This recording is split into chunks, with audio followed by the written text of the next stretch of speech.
came here to say that you don't really want it with us. Yeah, we love you know. We came here to say that you don't really want it with us. Yeah, the sports show. Yeah. Happy holidays, everybody. Welcome back to episode 45 of the Yerrr Sports Show. I'm your host, Big Baby, a.k.a. the soul of R&B. You sound mad down. I'm not Kids down. I'm not. Kids had bruh. him up. Oh. Bruh. Yeah. Mm-hmm. It was like a stampede. To my right, we have the Queen Tay. Happy holidays, everyone. Hey. To the bottom right, we have the voice of a generation, Pete Rosado. What's up, everybody? Good to see y'all all again. And the person who graciously let me surprise him and almost make me pee himself in his own house. Graciously, huh? Graciously, BK right? Matt. Graciously, BK I Matt. wish I would have had I needed a heads up. It's not fair that y'all would even want to do that to me to try to make me pee myself. That's just horrible. I got kids. You know, we didn't know you were gonna. We didn't know you had to pee. Right. I mean, not proud. Right. Okay. That's how we starting this episode, y'all. I was not. Oh man. Oh man. How was everybody's Christmas? Tay, how was your Christmas? My Christmas is good. You know, when you're a parent, your Christmas is not about you; it's about your kid. Facts. So he was really happy, which is what matters. I had a couple of members of my family over, which was really nice, and we just hung out and watched Avengers Endgame. Yeah, Endgame again for like the third time. It makes me cry. I don't know why. My daughter too. So Like, especially when what's her name jumped off the cliff to try to save everybody. I'm like, wow, you was my favorite character. You know, I had no idea that the woman who plays the Scarlet Witch was the younger sister of the Olsen twins. Yeah. I had no idea. I didn't know that until you just told me. Yeah, that blew my mind too. I think it was about two or so years ago, Queen. It just randomly popped into my head. I was like, Olsen, is she somehow related to the twins? And I just looked it up, and it was the same thing. It blew my mind. Well, you know, I didn't watch any of the Infinity Wars or the Avengers until COVID. Me too. So I didn't even care until now. I'm just like, wow, but she looks nothing like them. Oh yeah, because they look like they're 95 years old. So you took the challenge too. Like, I literally watched all the freaking Marvel movies when COVID first hit. Yeah, because there was nothing on. There was nothing on. Jeez, from like Captain America and Iron Man all the way to Endgame. Well, I watched the Iron Man one live, like when they were in the movie theaters. But like the other ones, like the Thors and the Avengers, I watched the first Avengers years ago when it was in the movies, but I didn't watch the other ones until COVID. Word, I even had to hit up. I think Wilkins sent me like the link that had it all in order, like time order, so I could try to like piece certain things. Because I never really was into superhero movies like that. I think the only one I ever really took a chance on was Spider-Man. You know, with Tobey Maguire and so. The Sony stuff, yeah. Yeah, so yikes. I ain't even really getting the Fantastic Four. Not much terrible. Fantastic Four, and then I used to like. I love the X-Men movies. I loved it when Halle Berry was there. See, I've watched all the Marvel movies under the Marvel banner. And primarily a lot of them when they came out, I'd be at the theaters on premiere night. And then especially after they started picking up steam.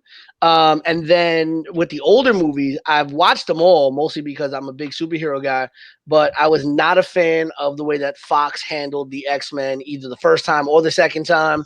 I was not a fan of Toby as Spider-Man. I loved the villains in those Spider-Man movies, the story writing and the villains in those movies are incredible, which is why they're bringing a lot of them back for this new Spider-Man that's coming out. We're just waiting on hopefully William Dafoe being brought back as the Green Goblin or some version of Osborn, because William Dafoe was probably the best thing about that first Spider-Man movie that came out.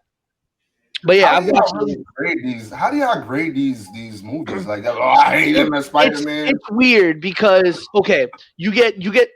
I've learned to look at it objectively because me and you were talking before we went live, right? Like about Wonder Woman 84, right? Yeah.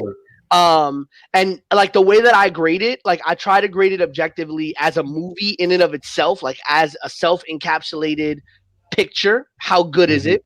And then I also try to look at it based on like, okay, what stories is it based on in the comics and how well did it adapt that? How well did it adapt those characters? And then how well does it fit into like the overall scheme of what the universe is trying to build? So that's why, for example, I don't like Tobey as Spider-Man, but I like those Spider-Man movies. I just don't like Tobey as Spider-Man. I hated the Andrew Garfield Spider-Man movies, but I loved Andrew Garfield as Spider-Man. I loved Andrew Garfield as Spider-Man just because of how he played Spider-Man and stuff like that. But that's kind of how I look at it. You get a bunch of people who look at it in a bunch of weird different ways. Got you. Pete, how was your holidays? So I, unlike you, am actually on location in North Carolina. I actually did not know you. I was actually going to text you and be like, "Yo, let's link up in North Carolina." And then I saw the video. We lied to everybody. Yeah, Matt, we didn't even know. I mean, I didn't even know. I don't know. I was on the phone with him the night before. I'm like, "Yo, what time is your flight?" Like, I was like, it was like 6 a.m., bro. So Yeah, so but otherwise it's been good. As you know, I had 2 wisdom teeth pulled on Tuesday, and as you can see, I'm relatively speaking normal, and I definitely had me a plate of Christmas food last night. So teeth be darned, I'm gonna celebrate my Christmas. Not all of them, or just 2? No, I only had 2 left, so I only got those 2 taken out. Oh, in a couple 2 weeks, I gotta get all 4 of them out. Oof. So yeah. BK, how was your Christmas? Even though I was here for it. Well, for the most part, cooking. So like, you saw it for the most part, cooking. Yeah. It was better than I expected. I had one moment, where that sadness overcame everything. But for the most part, it was pretty copacetic. It was cool. It was love. Yeah. Yeah, mine was cool too. Like, this is the second. This is my first Christmas out of town in a long time. So even though Pennsylvania is a hop, skip, and a jump away, it's still good to be outside of New York with everything going on, spending it with family and everything like that. Spending it with Amanda being here, so it was good. It was dope. So the kids it's not wasting them alone. The kids left me. The kids left me alone, but they won't leave Amanda alone. Yeah. They're climbing all over Amanda. They're probably climbing all over Amanda right now downstairs. But it's not wasting time. World famous quick hits. Let's get it. All right, ladies and gentlemen, and these are your holiday quick hits for the week of Christmas. Let's start in the NFL, where Alvin Kamara ran roughshod, made the Vikings defensive line and defense look like a peewee football team on Christmas Day as he scores 6 touchdowns, 6 rushing touchdowns as the Saints rout the Vikings 52-33. Kamara ties the NFL record for rushing touchdowns in a game, which was held by Ernie Nevers, set in 1929 with the Chicago Cardinals. And only 4 players have ever scored 6 touchdowns of any type in a single game. Kamara, Nevers, Dub Jones in 1951, and Gale Sayers in 1965. With that win, the New Orleans Saints clinched the NFC South once again. In Major League Baseball, the Nationals acquired first baseman Josh Bell from the Pirates for 2 pitchers. Josh Bell had a torrid first half of 2019, becoming an all-star, cooled off in the second half of 2019, and regressed a bit in 2020. But the Nationals looking to add some offensive firepower to their lineup, hoping to get back the all-star form that Josh Bell had in 2019. In the NCAA, the Heisman finalists have been announced. Ladies and gentlemen, the 4 finalists for the 2020 Heisman Award have been announced. They are Alabama wide receiver Devonta Smith, Alabama quarterback Mac Jones, Florida quarterback Kyle Trask, and of course, Clemson quarterback Trevor Lawrence. Devonta Smith from Alabama is trying to become the first non-quarterback since 2015 to win the Heisman. The last non-quarterback to win the Heisman was Derrick Henry. And if he wins, he would be the first wide receiver since Desmond Howard in 1991 to win the Heisman Award. We've seen the Heisman mostly go to quarterbacks and running backs in recent years, mostly quarterbacks. And a lot of people are probably looking at the big name of Trevor Lawrence, though he is not the runaway favorite this year due to having missed a couple of games due to injury. The Duke women's collegiate basketball team have decided to end their season at 3-1 due to concerns about COVID. They have decided to call an end to their season, have become the first women's basketball team to step away from the season after it had already started. So the Duke women ending their season, and the Duke University showing support and saying that they support and stand with the women who made the call. And it was the players who made that decision to step away.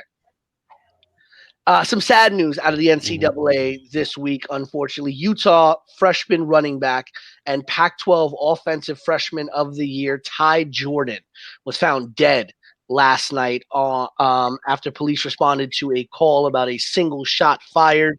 And Utah sending their condolences. Police have not identified the victim, but due to many of the tweets and things sent out by Utah, we are assuming that it is Ty Jordan, their freshman running back and Pac-12 offensive freshman of the year. That's crazy. He was just playing on the 28th. Yes, he was 19 years old. Yeah, he did. Yeah. And on to the NBA. The Rockets will play their next game with only one player. With only one player. I already know this is going. With only one player over the limit for the amount of players needed to play in a game.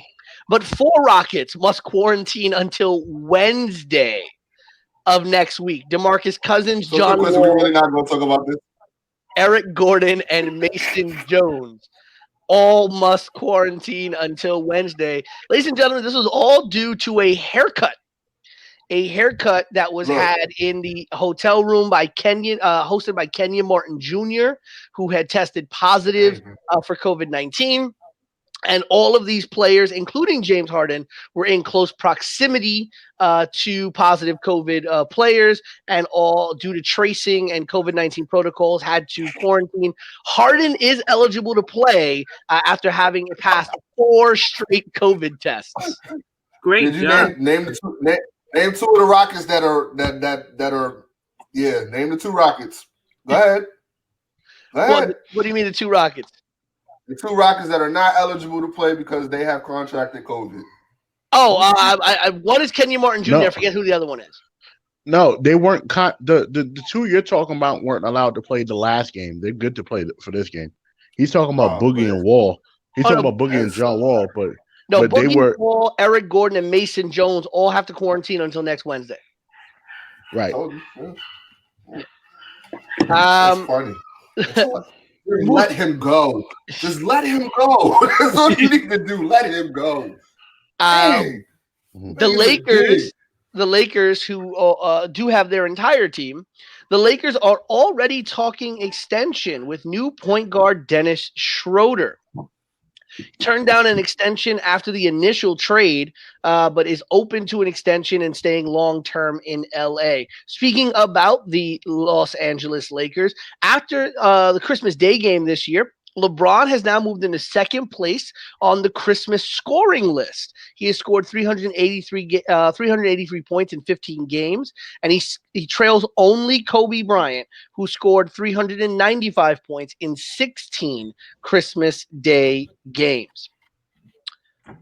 Last but not least, again, sad news out of the NBA as legendary Celtics point guard and coach K.C. Jones passed away this week. It was announced Friday at the age of 88.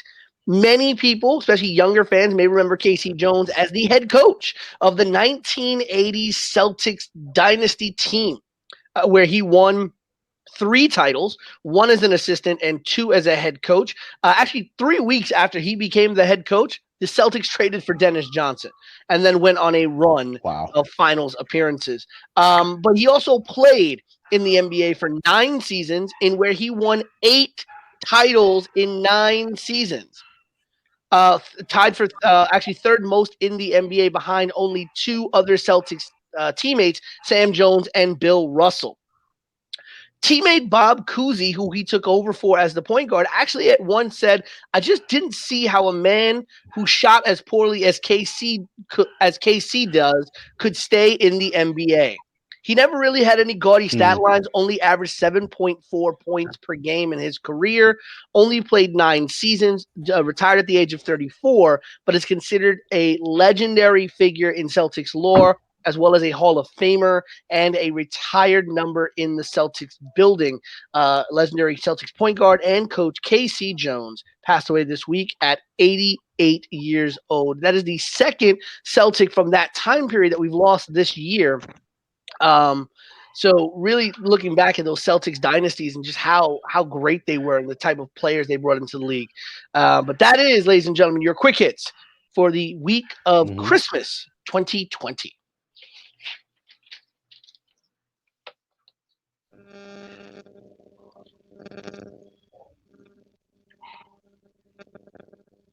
We're good, Dre. We're out. Oh, no. It froze up on my screen. On my screen. That was me. Yes, Pete. Thank you for quick hits. So, because I forgot that last week, we're definitely going to start it this week. Let's go with our pick 5. And the games have been written down. I did my job this Current week. standings still have myself and Tay tied at first at 33 and 21. Matt 1 game behind at 32 and 22, and Dre 30 and 24. All right. No catching up for me. But let's get into it. Colts Steelers.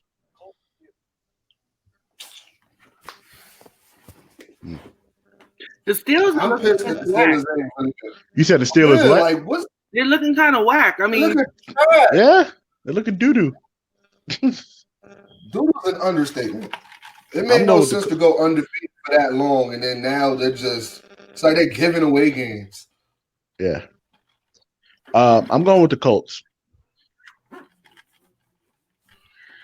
I'm gonna go with the Steelers. I feel like they can't go they can't go any worse than what they've been playing for like the last 4 weeks. They could always. They can. I hope. I'm going with the Steelers. Yeah, I'm taking a little sleepy Pete. Colts. Come with the Pittsburgh, man. Come on, Pete. Come on, Pete. To be honest with you, I mean, the Colts are a sneaky good team. They're 10 and 4, and they've been great on the road at 5 and 2. Roethlisberger looks like something's up with him. They don't really have that great of a running game. And the Colts are 4 and 1 in their last 5 games. And they have a really great defense. So I'm going to take the Colts in this game. I think the Steelers are going to lose their 4th straight, but I actually think this will be a little bit more of a competitive game for the Steelers. I got the Colts as well. Y'all swayed me. I'm going Colts too. So everybody with the Colts. Yeah. All right. That's a surprise. That's a surprise. I think the Steelers have let us down the past couple of weeks for sure. Well, the Colts have only had 3 close games in their last couple of games. 1 touchdown victories over Houston in back-to-back games against Houston, and then a 3-point win in overtime over Green Bay. They've beaten Houston, the Raiders, and Green Bay over the last 5 weeks. Steelers have lost to Cincinnati, Buffalo, and Washington in the last 3 weeks, and have scored 17, 15, and 17 points. And if you think about it, in their last 5 games, they scored 17, 15, 17, 14, and 19 and 27. So it's not like they're blowing up the scoreboard at all. True. But they don't have too bad of a defense. They had the number 1 defense in the league throughout the first 4 weeks. So we shall see. But Broncos Chargers, no playoff implications this game, but this is a game with, 2 kind of teams. One is on the upstart, one is trying to scramble from injury. So, but I'm gonna go with the Chargers in this one. Justin Herbert is balling. Yeah, I'm also taking the Chargers. That's been my boy since day one.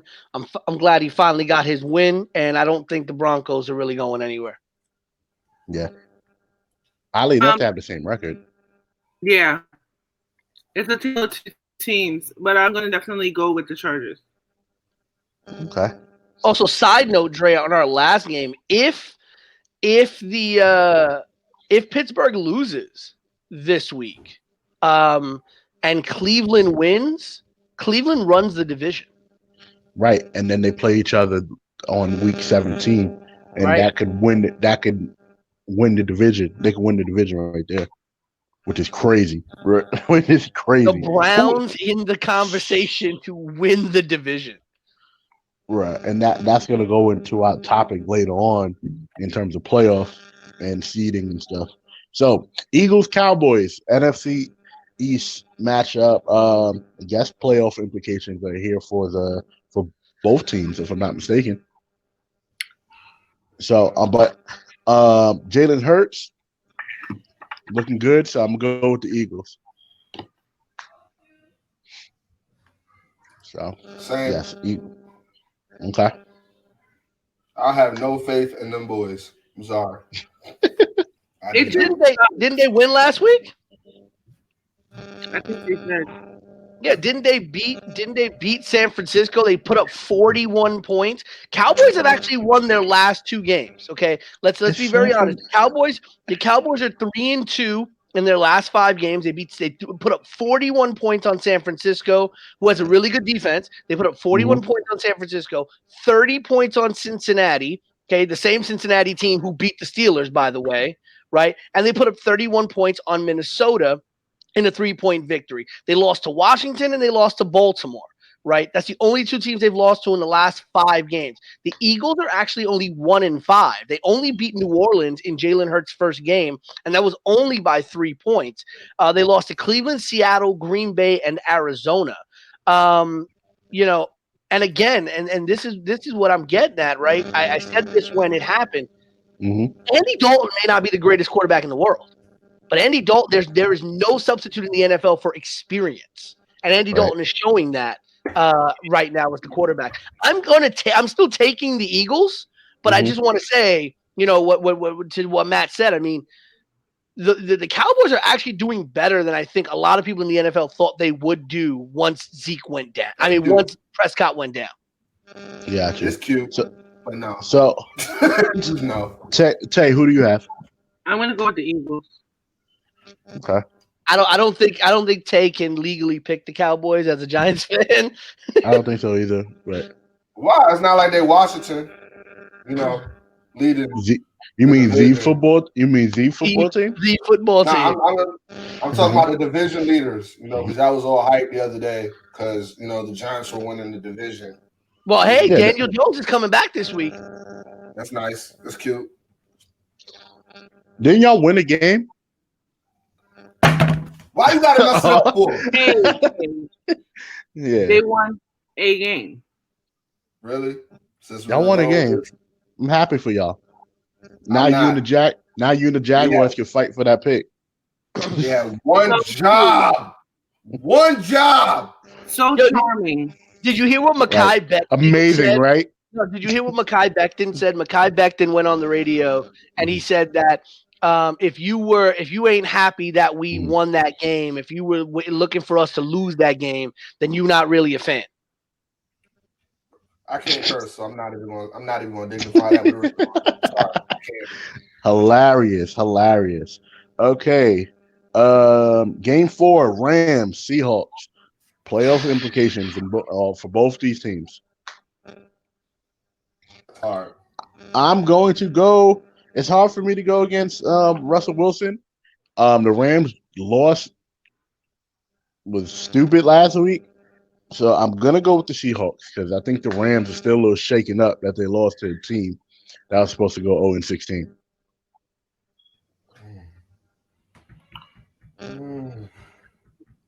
Speaking of the NFL, I think Gronk may have just scored his first touchdown. He scored his first touchdown in the NBA the NFL this year. Who, Gronk? Yeah. Yeah. Bucks are currently up 13 zip over the Lions. It's the Lions. Who you got, Chief?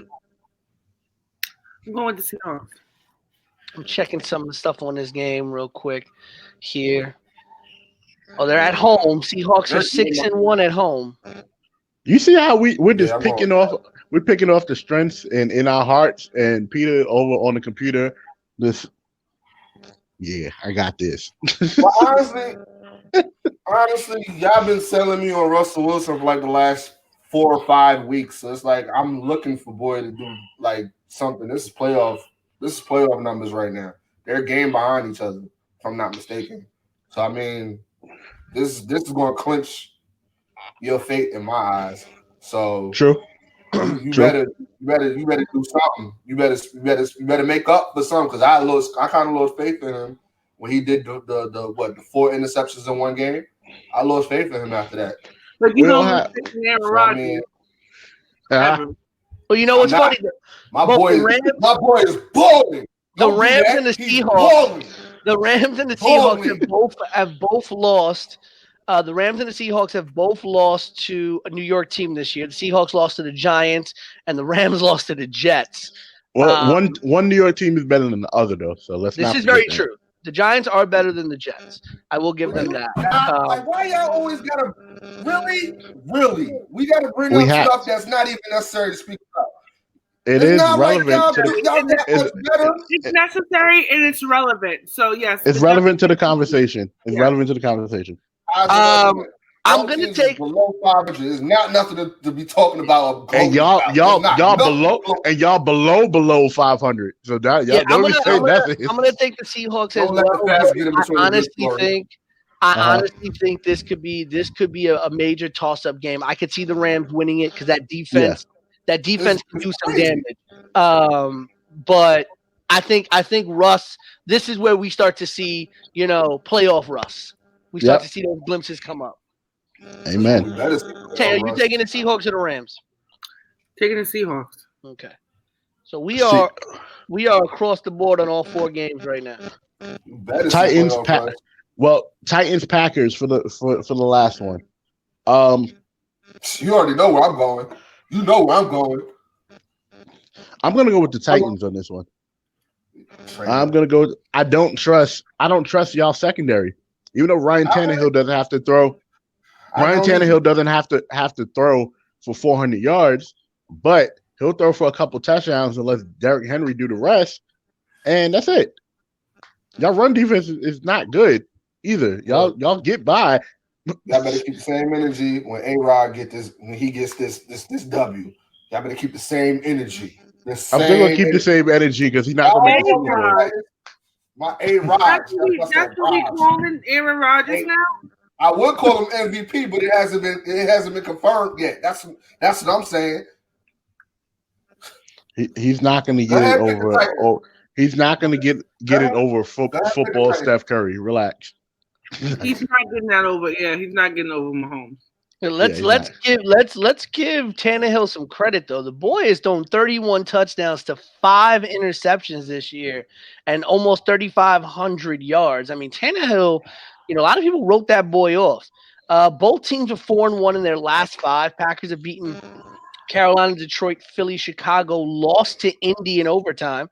Titans have beaten Detroit, Jacksonville, Indianapolis, and Baltimore, lost to Cleveland. I mean, Okay. my issue with Tennessee has been that they can be a little shaky sometimes against teams. I'm gonna. This is a really tough game because the Packers have been putting up some points, and Rodgers looks like he's getting into a groove. But I'm gonna pick the Titans as well. I think the Titans can actually pull this one off, and cool down the Packers a little bit. Tay, who you got? I'm going Packers. Do you not believe in the Titans? That has nothing to do with believing in the Titans. I just feel like Thank the you, Packers Sunset. have numbers this week. I love how Tannehill and co are, steadily improving. And to be honest with you, we had no choice but to remember the Titans last year after the upset that they had pulled off. But I feel like this has no real I felt the upset coming last playoffs. I don't feel like I got a question though. What's up? Real quick.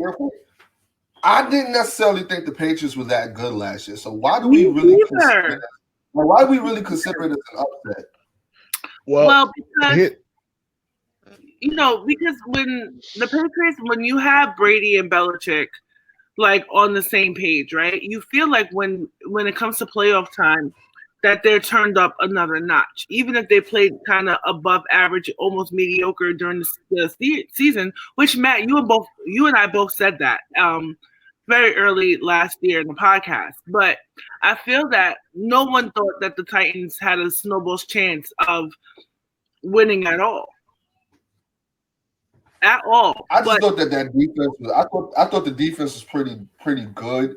And I thought the Patriots were kind of lackluster. Everybody was literally riding off Tom Brady. They were saying that his age was showing, and he's not happy. This is all of the scuttlebutt we was hearing last year, prior to that game. So this is when everybody oh, it's an upset. I'm like, don't get me wrong, I didn't think the Titans were going to beat the Patriots because of the playoff experience and all the experience that Belichick and Brady had. But I wasn't necessarily surprised that the Titans beat them. You know what I'm saying? So it's that's how I wanted to hear y'all opinion on that, because I don't necessarily call it an upset.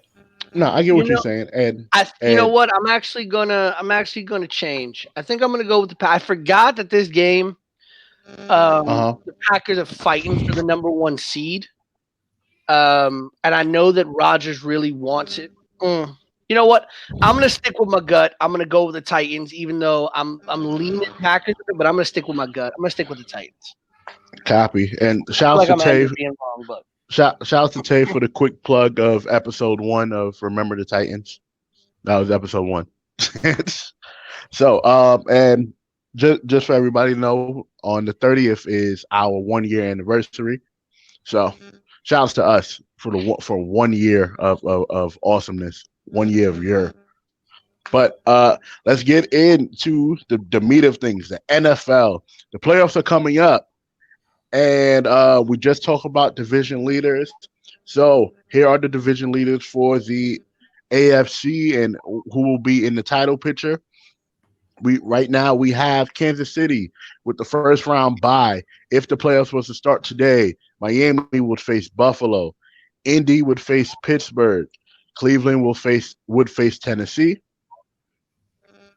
And on the NFC, it would be Green Bay holding down the first round bye, with Arizona facing New Orleans, Tampa Bay facing Seattle, and the Raiders facing the football team. The Rams. Sorry, Rams. Definitely not the Raiders. Honestly, so we had to come up with a better name for Washington. I'm tired of calling them the football team. Just call But them they the are the W. football team. Just the W. They call the W. I'm I just like gonna calling call them the football team. I like calling them I'm the just football gonna team. I don't know. So we gotta come here- with something better. Here's a few playoff scenarios just to go through real quick. Green Bay can clinch a first round bye. Huh? I said, we call them the NFC East Division champions, you know, we call them that. But yeah, go ahead. Wow. Green Bay, if they win, if they beat Seattle, if they win plus Seattle loses or tie, if they tie, New Orleans loses, Seattle ties or loses. As long as both New Orleans and Seattle don't tie, Green Bay can clinch the first round bye.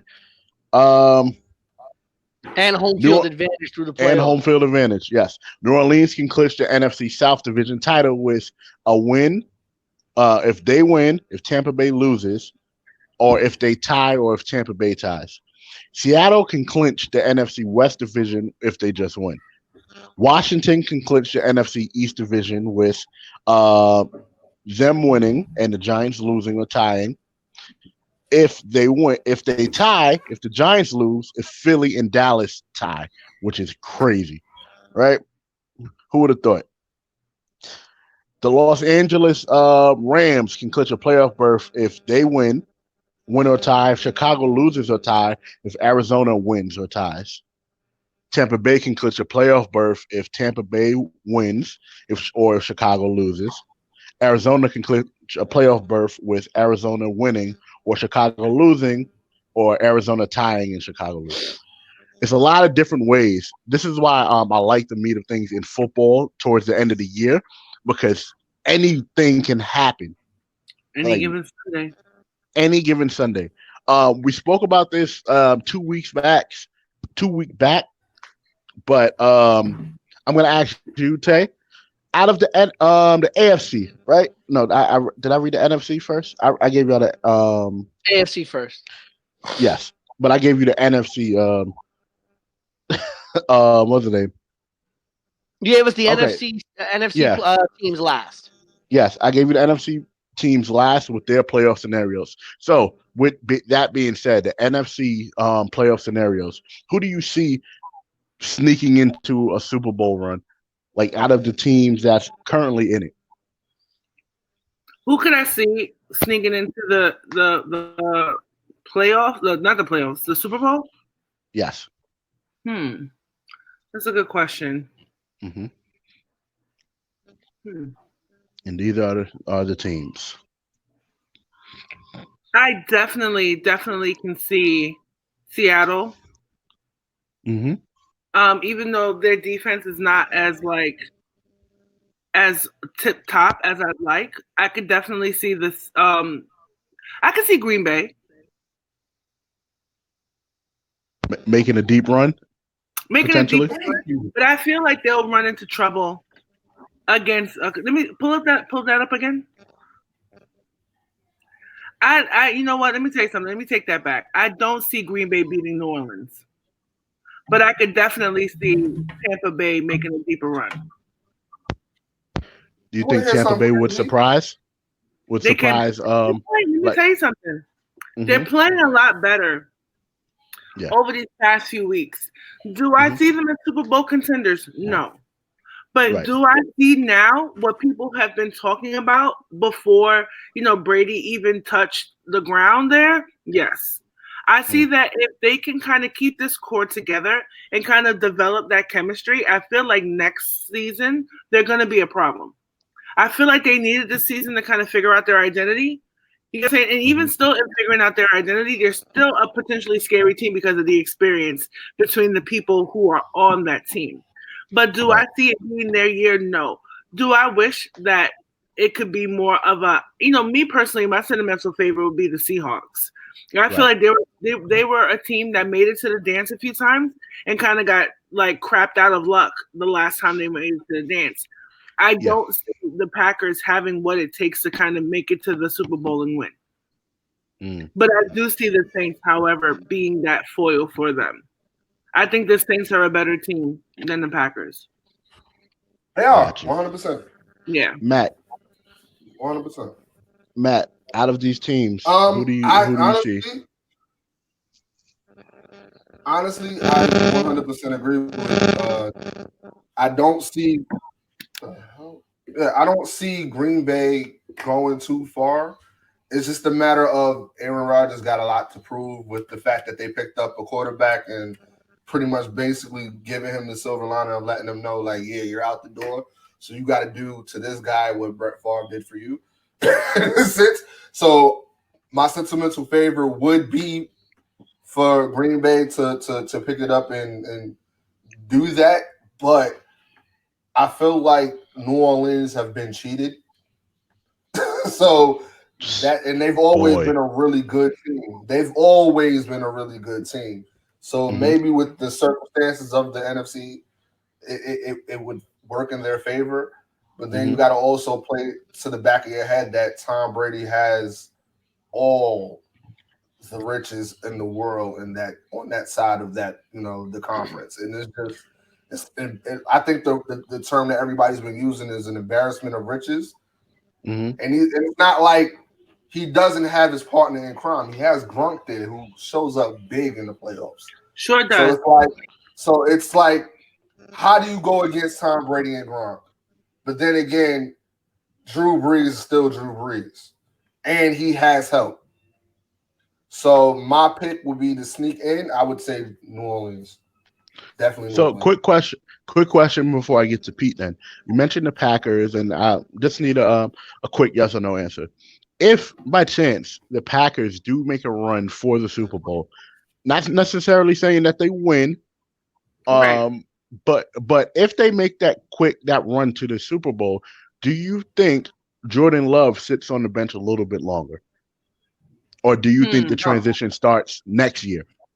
It definitely starts next year. Regardless of Super Bowl run? 100%. He's on the way out. Aaron Rodgers is up there in age. And we saw what happened with the name slips me, but was it Drew Brees that got hurt? It was Drew Brees that got hurt. Yeah. Recently, yeah, and yeah.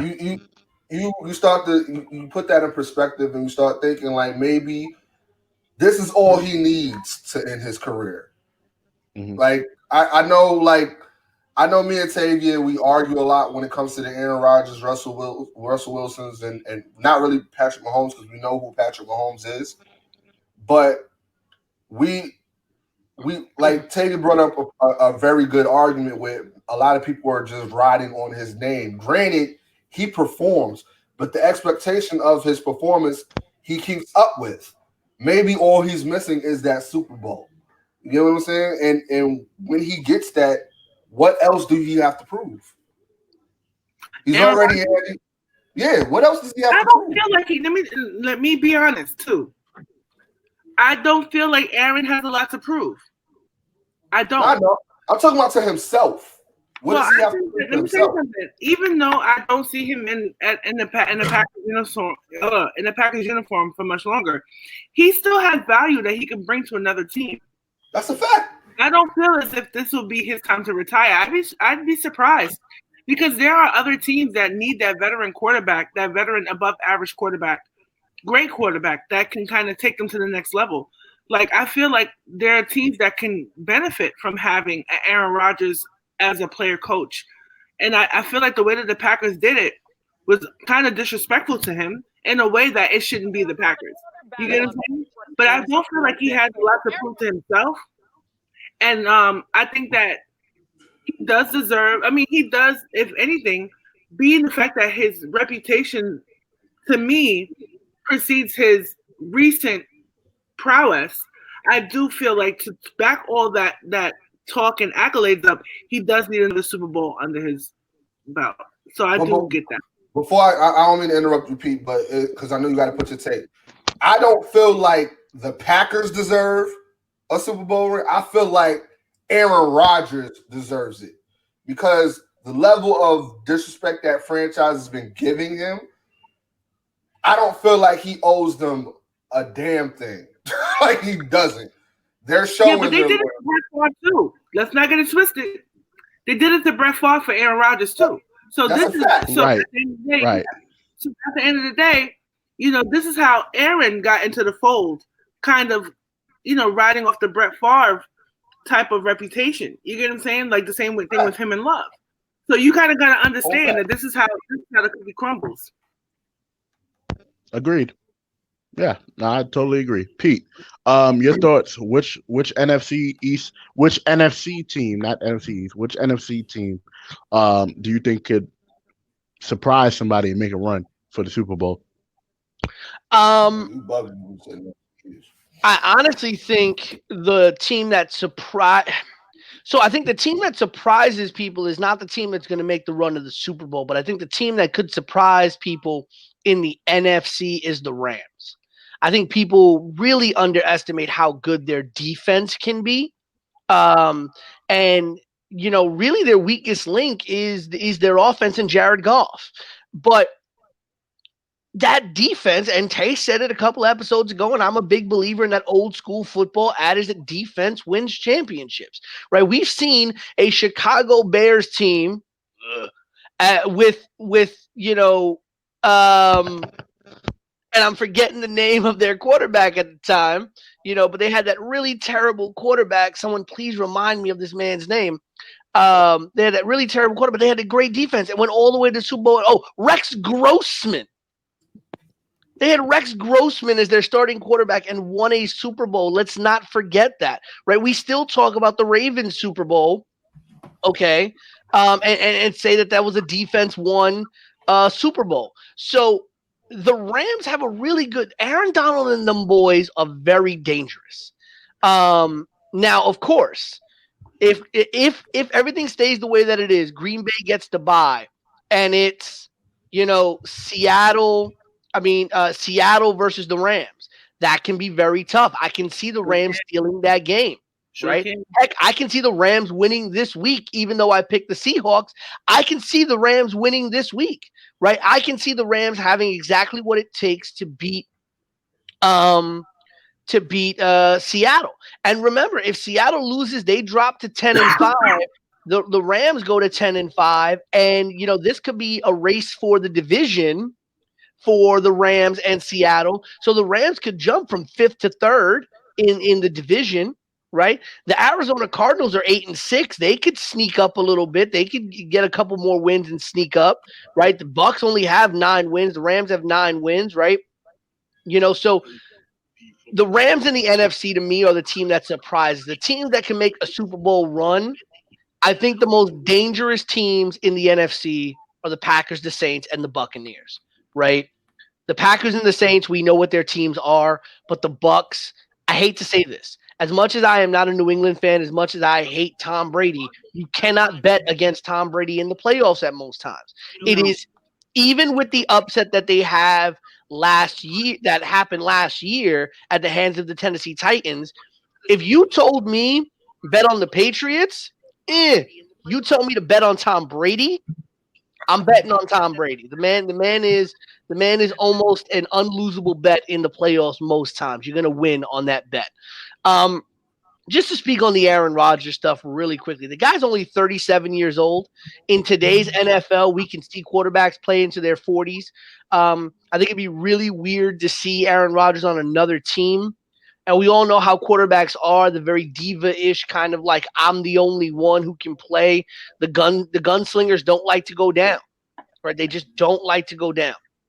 And statistically, he's having a great year. He's only thrown 4 interceptions this year, and half of those interceptions came in a loss to Tampa Bay where he threw 2 interceptions to no touchdowns in a Week 6 loss to Tampa Bay. He's thrown only 2 other interceptions, one in a game against Jacksonville and one in a game against Indy. He's mostly throwing 3 touchdowns a game this year. The only time he's thrown less than that is against Detroit, where he threw 2, Tampa, where he threw 0, Jacksonville, he threw 2, and then last week against Carolina, where he only threw 1 and also threw for a season low yards of 143. So, Rodgers can still go out there and ball.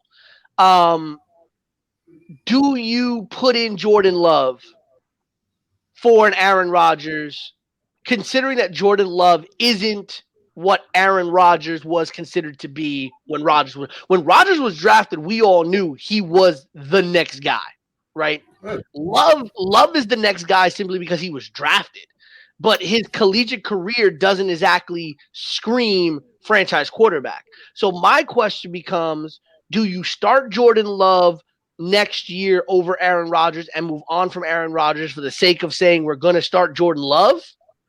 Or do you stick with the sure bet that is Aaron Rodgers until the wheels fall off, knowing that you have Jordan Love to back up? I don't think so. Only I don't think so either. You know, I get what you're saying, Pete. I get a little bit of what you mean, but like the same thing, it's the passing of the guard. It was the same thing that happened with Rodgers, like I said, and Brett Favre. We knew that Aaron Rodgers was supposed to be the next guy, but people didn't think that he would be as good as Brett Favre. That's why it was so much controversy when he was supposed to be the next guy up. And I feel the same thing with Love. Now, do you start Love now? No, you don't. Like you made it here off the back of Rodgers. You stick off the back of Rodgers this season. You get what I'm saying? I feel like let next year take care of itself. But I do think that Aaron Rodgers should be primed he's not going to want to, after playing a season like he's played this season and last season, he's not ready, rightfully so, to ride off into the sunset and retire. He's showing the Packers right now that they kind of act up. And instead of getting help for him through the draft, they basically got his replacement. Because it's crazy. They bring up last year in a sense, right? And they were saying he was kind of like he wasn't playing like himself, forgetting that it's a new system that he's trying to learn. And then when he got comfortable, he ran roughshod. You know what I'm saying? And then this year is literally the I told you so. Give me a little bit. Let me get used to it. And again, they're going off of no mini camp, virtually any preseason games. Like you gotta look at what Aaron Rodgers is accomplishing right now. And this is a team that they wrote him off. Granted, they did it the same way that they did Brett Favre. And like Pete said, I wasn't out. Don't get me wrong. I love the Jets. I wasn't prepared to see Brett Favre in a Jets jersey. I'm not even going to hold. Right. I was not prepared for nobody in life was prepared for that. It was still green, but it was just weird. You know? I think the weirder one was when he went to the Vikings. That was just weird. I can see the Vikings. I just couldn't see the Jets. I saw the Vikings more than the Jets. Right. But the Vikings made more sense to me. Way more sense. I love Brett Favre. I was a huge Brett Favre fan back in the days. Yeah. Huge. Yeah. So just to go back to the AFC real quick, again, Kansas City is leading. Then you have Miami and Buffalo, Indianapolis, and Pittsburgh, Cleveland, and Tennessee. And real quick, the playoff implications for each team. Kansas City can clinch a first-round bye if they win, if Pittsburgh loses, if Buffalo loses, and they clinch a strength of victory tiebreaker over Pittsburgh or Buffalo, and clinches at least a tie in strength of victory tiebreaker over the other club. Pittsburgh can clinch the AFC North division title if they win, if Cleveland loses, or if both Pittsburgh and Cleveland tie. Tennessee can clinch the South division title if they win and if Indianapolis loses. Tennessee can also clinch a playoff berth with a win if Miami loses, if Baltimore loses, if Tennessee and Baltimore tie. Cleveland can clinch a playoff berth. I can't believe we are saying this. If they win and Baltimore loses, if Miami loses, if Indianapolis loses, if Cleveland ties and Baltimore loses, or if Cleveland tie and Miami loses. It's a lot. And Indianapolis can clinch a playoff berth with a win and Baltimore loss, a Miami loss. If they tie, if Baltimore loses, or if they tie and Miami loses. In the AFC, Matt, out of these teams that's on the screen, we're gonna disregard Kansas City because that's the easy pick. But out of these teams here, who do you see could potentially make a Super Bowl run? Buffalo. Buffalo's been killing this whole season. I didn't expect them to do as great as they've been doing, but they're pretty much the only contenders that I see in this conference that can even give Kansas City a game. I mean, I like the fact that Miami got better, but you're kidding yourself if you think that they're going to even stand close to Buffalo. So yeah, Buffalo's my shot. That's the one shot deal, but they still got a tough task if they even think that they're touching Kansas City. So yeah, if there's anybody that's standing a chance, it's Buffalo. Pete. It becomes so. Here's the funny thing: if Miami beats the Raiders this week, and the Bills lose this week. And I forget who the Bills are playing this week. But if Miami beats the Raiders and the Bills play the Patriots. So unfortunately, I think the Bills are going to beat the Patriots. No, because here's what I was saying: if the Bills lost and Miami won, they'd be going into a game in Week 16 that could decide the AFC East, right? Because you'd have Buffalo at 11-4 and Miami at 10-5, and if Miami beats Buffalo, they put them in a virtual tie for the NFC East. To be honest with you, again, the team that I think can surprise is not the team that I think is going to make a Super Bowl run, but the team that I think can surprise is the Indianapolis Colts. Right, 10-4. They have a really good defense. They have a very understated running game.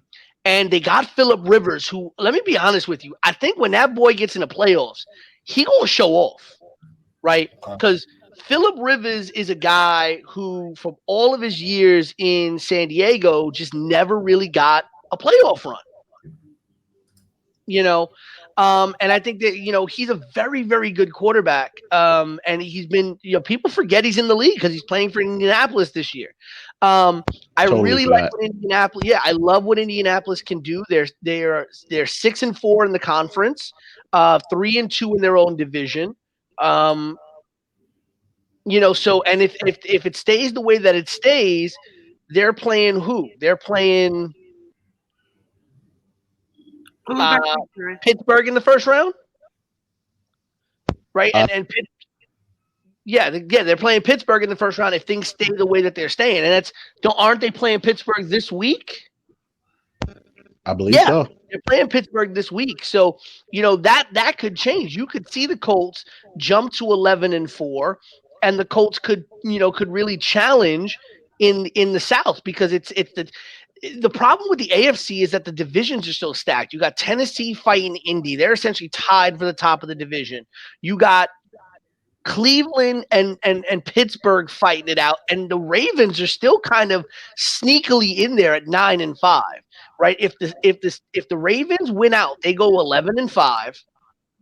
You got, if Cleveland wins and loses a game, if they split their season, they're 11-5, and if Pittsburgh loses 2 games, they're 11-5. So you're gonna have 3 teams at the top of one division at 11-5, and so I think that's what's the construct of what this is going to look like is going to be weird.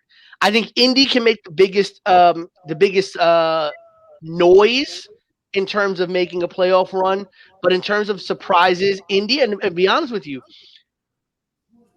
Indy, because I don't know if Cleveland gets in the playoffs. I think depending on their opponent, I think they could win a first round game, which I think would be huge just for Cleveland. That would be huge enough. Against Right. In the playoffs and win a first round game. No. Currently, they're going up against Tennessee. Let's say the Pittsburgh Steelers drop and it's Cleveland versus Pittsburgh. I could see Cleveland upsetting Pittsburgh. I could see it. Yeah. Any one of these teams in that's in contention right now can upset Pittsburgh because their secondary is so and because their running game is trash. Well, not really trash. It's just non-existent at the moment. So it's like Right. any one of these teams can stand a chance against them. Interesting note about Indianapolis. Their owner, Jim Irsay, has finally come to terms. I don't know if anybody knew this. He was still secretly hoping that Andrew Luck would come back after taking 2 year some time off. He was like, all right, Luck's going to take some time off and he'll change his mind. He'll come back. And it wasn't until about maybe 2 weeks ago. It wasn't until like 2 weeks ago that a report came out that Irsay has finally come to terms to the fact that Luck might not ever come back. Okay. Oh, well. The AFC, I don't feel like the AFC is as competitive as the NFC is. I feel like the AFC is a little bit more cut and dry. I feel as if the Chiefs don't make the Super Bowl, it'd be a bust more than a disappointment. You get what I'm saying? It'd be a major crushing loss for them. I do feel, however, that the teams in the AFC, we cannot, even though they've stumbled, the Pittsburgh Steelers are still a scary-ass team. You get what I'm saying? The Pittsburgh Steelers, they have the experience that a few of these teams do not have. You know, Miami, they're a young team. They're going to be scary later on, you know, but I don't feel like this is their year. I feel as if Tua has a long way to go. Tua is really smart, smart quarterback. But I feel like Ryan Fitzpatrick, being that player coach for him, did really good for him too. I give him like 3 years. Agreed. You know? I also feel as if with the AFC, it's like I'm looking at who's going to give the Chiefs the biggest problem. That's how I look at it as. Yeah. And then when I look at how these teams have been playing these past couple of weeks, I'm not seeing anybody. You're right. In the AFC, yeah, you're right. 100% right. In the AFC division, I'm not seeing anybody. Can you pull that up one more time? Let me see. Close thing is the Bills. The Bills, maybe. The Bills, maybe. The Pittsburgh, only for their experience. The Titans, no. Colts, no. Browns, no. Dolphins, no. I could see Tennessee doing it because of their run game. If they can control time of possession. Here's the thing: if the Chiefs' defense is still very, very watery, they don't have a running game. They rely too much on Mahomes. If the Titans' defense steps it up and they control time of possession and use Derrick Henry to their advantage, they can do it. There's a possibility. You're talking about the Titans' defense? The Titans' defense can't do nothing against Kelsey. At all. Nothing. They can even write him a Christmas card for the house. Well, I agree with you. I'm just saying there's a possibility with the Titans. Right. I think what he's saying. I get what you're saying. Maybe the Bills. Maybe the Bills or this. My thing is Bills, or maybe, and that's a big maybe, Steelers, because their defense is not what it used to be either. Not at all. Yeah, but I'd be surprised. You know, we were talking about the Steelers. Exactly. We're talking about the Steelers kind of having a cupcake schedule this year. But the fact of the matter is, they might turn it up another notch. But that up another notch still can't do nothing against the Chiefs. Facts. Like I just wrote. Only way they catch a Kelsey is his voicemail. That boy got slave feet. I ain't messing with that man. Right. I think I know where Peter was going with that, because the Titans are really good with holding on to the ball, but at the same time, holding on to the ball and putting up points, right? That's gonna be the biggest thing, because you know Mahomes can put up points quickly. You don't want to be in a shootout with him. You don't want to be in a shootout with him. And you also I don't think anybody wants to be in a shootout with him. You also don't want to be down 10 with him. You also don't want to be down more than 10. The only way we have seen the Chiefs is having the lead on them. We have seen the Chiefs fold in the playoffs. We have seen the Chiefs offense sputter in the playoffs, and we have seen the Chiefs defense get exploited in the playoffs. I agree with every point y'all have made, but as Tay said earlier when we started this segment, any given Sunday, And as my father used to always say when we watch football, and my stepmother used to say as well, any team can beat any team on any given Sunday. And I think with Tennessee, I mean, you run the risk with Tannehill taking care of the ball, Derrick Henry controlling time of possession. You're going to have Mahomes turn into Brady, Mahomes turn into Favre, and do those quick 2-minute drive where he's scoring quick touchdowns if you're controlling time of possession. And so the idea of it is, if you I'm not saying he can't do it, but if you can limit the amount of time that Mahomes has the ball in his hands, you stand a chance of beating the Chiefs without having to beat them at their own game. Let me tell you something though. Last year, people were nervous. People were nervous because the Chiefs, you know, the year before, I had them beating the Patriots, right? And then Gronk resurrected from the dead the second half of the 2018 AFC Championships. It's like he resurrected. But last year, what the Chiefs did, they played from behind. Most playoffs, right? In the Super Bowl. Yeah. Which activated something in them that made them almost superhuman, I feel, right? They're freaking nightmare. I feel as if there's not enough experience in the AFC apart from Roethlisberger that could shut down that Chiefs team. I feel like if they get exploited, they won't get exploited until the Super Bowl. Because most of the veteran quarterbacks who have the rings, who have the prestige are on the NFC. You have Drew Brees, you have Aaron Rodgers, you have Russell Wilson, you have Tom Brady. You're talking about like time management, right? Right. You're talking about like time management in the playoffs. Yeah, that's the only way you understand that experience. On the AFC, where I feel like Mahomes kind of has a wiggle room, is that you have teams that have really good quarterbacks, really great running team, and really good defense, right? But I feel like no matter how good they are on defense, they're going to get torn up by the Chiefs on offense. Torn up. And like we talk about the Rams too, but the Rams choked in the Super Bowl too. Let's not get that. Yeah. They and I had a feeling that they weren't going to get the chance to kind of resurrect that run that they had. You get what I'm saying? But I feel as if who has the better chance of shutting down the Chiefs?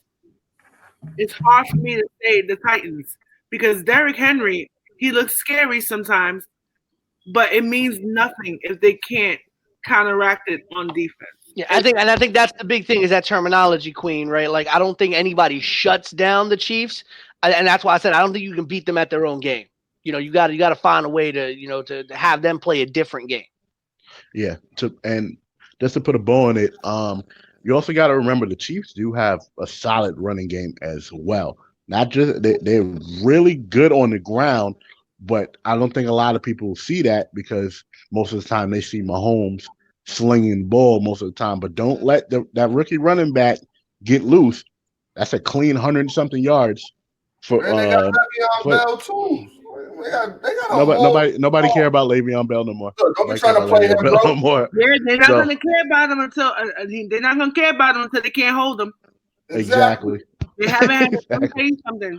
Yeah. The fact that they have him is better to have him than to not. Exactly. Right. I mean, granted, you still got to catch Tyreek Hill. You got to catch, Kelsey. But other than, it's like it's happening. But yeah, man, like it's just, if you want to do a shootout, I don't think Josh Allen can do that. But the only opposition he has, that what Patrick Mahomes, I'm talking about pronouns, but the only opposition I feel like he has is not in that conference, is on the opposite side. You better hope Lamar Jackson even makes the playoffs. But yeah, that's the only opposition he has. And I want us to kind of have, maybe not today, but maybe I need to talk about Lamar Jackson. Okay. Maybe not today, because I feel like there's been some talks that people feel that he's overrated. We can what? Overrated. We can lead that when we get back from break. Honestly, because we'll be in the knee deep, in the midst of the playoffs, and whether he makes it or not, I definitely want to speak about that too, because I've been hearing the overrated and a lot lately. So, NBA opening week, guys. Basketball is back again for the first time in about 72 days. We've had so many things happen within the first week. James Harden and the strippers. The Clippers being opening day champs again. Congratulations to them. Christmas Day massacres all around in the NBA. So, we're not just talking about the elbow that Kawhi had. Right. So, out of these stories, or anything that you may have heard, anything you guys may have heard, Pete, what is your biggest story of the day, of the week so far? Houston gonna lose his NBA team. No, I'm just kidding. The Nets look real good. The Knicks kept nicking. They could have won that first game against the Pacers, and then they blew it. But honestly, it's my big story is Jamal Murray seems to have disappeared a little bit. Right? The kid went 9 for 20 on Christmas Day. Didn't have a strong opening game either.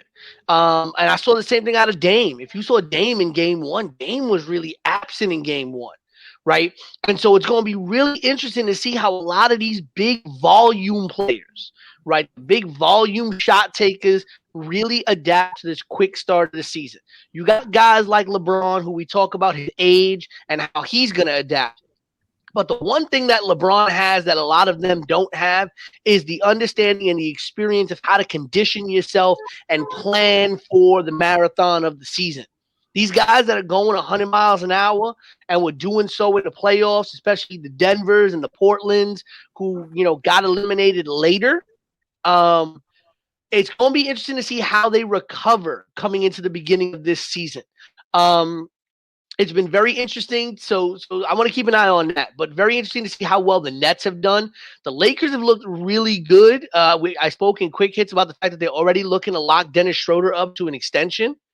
So they're really looking to try to build that team post LeBron, right?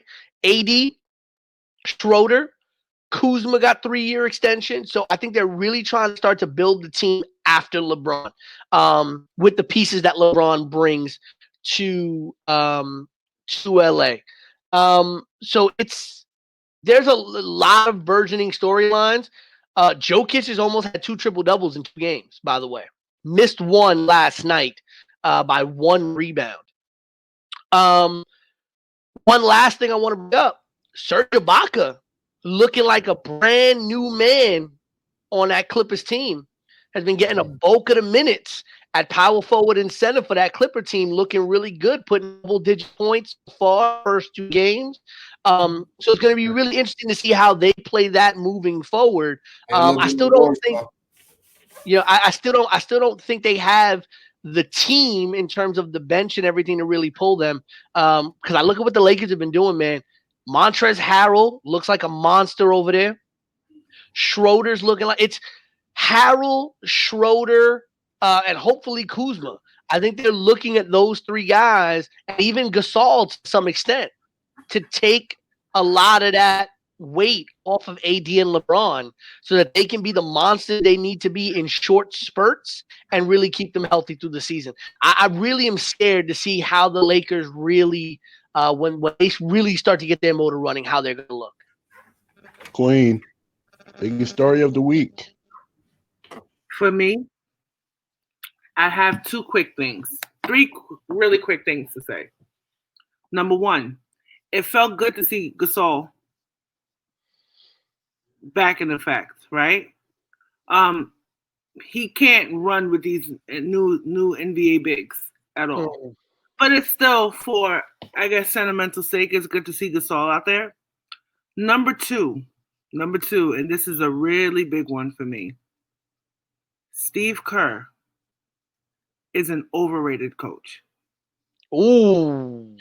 Oh my God! I tell you, I can't believe you said that, because I've been saying this before, and people thought I was tripping because I said, "Listen, Steve Kerr walked into that situation, bro." It hurts me to say it. It hurts me to say it, but I feel that Steve Kerr, even though I'm personally not a fan of the things that Mark Jackson has said, so let me put that out there. Steve Kerr is overrated. That's number two. Matt missed it the first time she said it. He heard it the second time. The third thing I kind of want to put out there, and I want to put this out there, like, for real. People need to stop sleeping on Pop. You get what I'm saying? And them Spurs. Because even though they don't have any, they were never really a super, I want to say this, and I want to say it and I mean it. They were never really a superstar heavy team. They were always a highly functional, above average team. If you want to say anything about a team, the Spurs have always had great teams. You get what I'm saying? And I feel like this is a year that they may be able to make a decent run.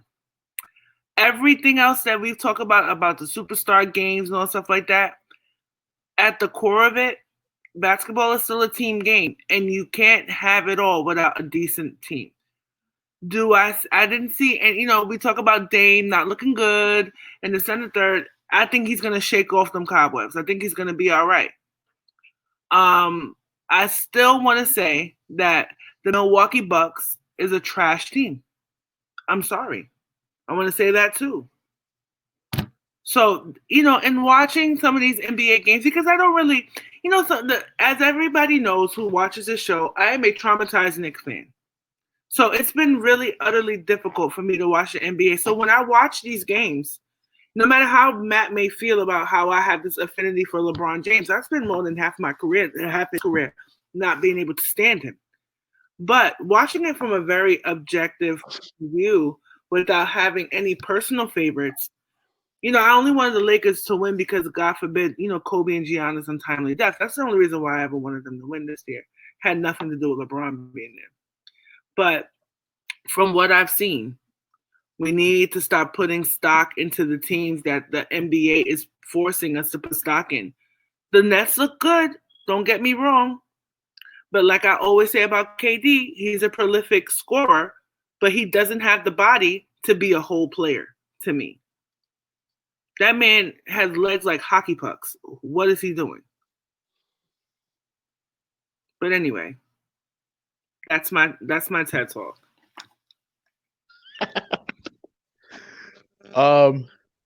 Matt, you go, and then I'll go, and then we can open up with you the new segment. I do want to quickly add one last thing that Tay just reminded me of, talking about that. Luka looking real bad without no help on that Mavs team. Facts. All facts. Then again, we always say this, you know what I'm saying? Luka needs, like any of it, like I feel like it sucks that because of the personalities, we put a lot of stock into players instead of, we say things like, oh, he bailed him out, or if it wasn't for him, where you guys are on the team as a unit. I feel like that was Dallas's problem last year as well. And I had no help. Yeah, it's not even just had no help. It's like people love to hide behind the superstars, and then the superstars kind of take the heat when things go wrong, where, it's this guy that's not doing his job either, or that guy not doing his job as well. I think that with Luka, I feel like there'll be time. I think with him, you got to give him time. As far as last year with Dallas, their biggest problem is poor. KP got his immaturity played a part. He got suspended in the game that he really shouldn't have got suspended for. So they got killed down low. So that's why they lost that series ultimately. But They didn't have the pieces, Matt. Yeah, granted, they didn't have the pieces, but they were going against the Clippers. So it's like they stood a chance if Denver beat them and came back 3-1. You know, they stood a chance, in my opinion. But the takeaways that I've got, I'm not even going to go with Christmas. My first thing is, even though Tay's right, boy got legs like hockey sticks, my man is back. KD is back. Whether it's 70, 80, 90, 100, boy is back. He had 29 points. He was balling. And I'm not even going to get into the Kyrie rant because you already know the vibes. You know it. He was balling last night too. Pete, stop smiling. You a hater. We're not even going to get in that. It is what it is. 30. That's all I'm saying. 30. Consistently. We're not even going to do that. We're not even going to do that. How did we degrade the sport of competitiveness? This is why giving people so much props for 2 damn games. See, and this is why my boy had to go up around the TD Garden with his sage and burning incense because his hate is all over the place. That's why he did it. Stop it. Getting rid of all the negative energy for this season because Brooklyn is on the rise. We're doing it for the season because Brooklyn is on the rise. That's the story 1. Number 2, look, Giannis, he had 35 points, 12 rebounds. I'm not talking about Christmas Day. I'm talking about the day before Christmas. I'm talking about him playing Boston, close game, and you miss free throws. So, with that being said, I don't want to hear no more Giannis talk this season because I put that on everything. Brooklyn is on the rise. We ain't going to be hearing nothing about Giannis when we got KD in the clutch. We got Jimmy Butler, who didn't really look like Jimmy Butler the last 2 games, but it is what it is. We got Jimmy Butler. Like, we got so much going on in the East right now. Y'all going to stop talking about Giannis like he the king. He's not. He's not. Giannis is good. Don't get me wrong. I'm not saying he's a scrub. He's not a scrub.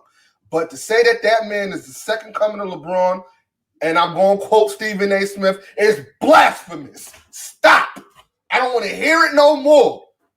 You got to be able to shoot. You got to be able to put the ball on the floor and make moves on your own. You can't do that. Shout out to Drew Holiday, who balled. Shout out to Chris Middleton, who shockingly played into his form as an all-star and balled.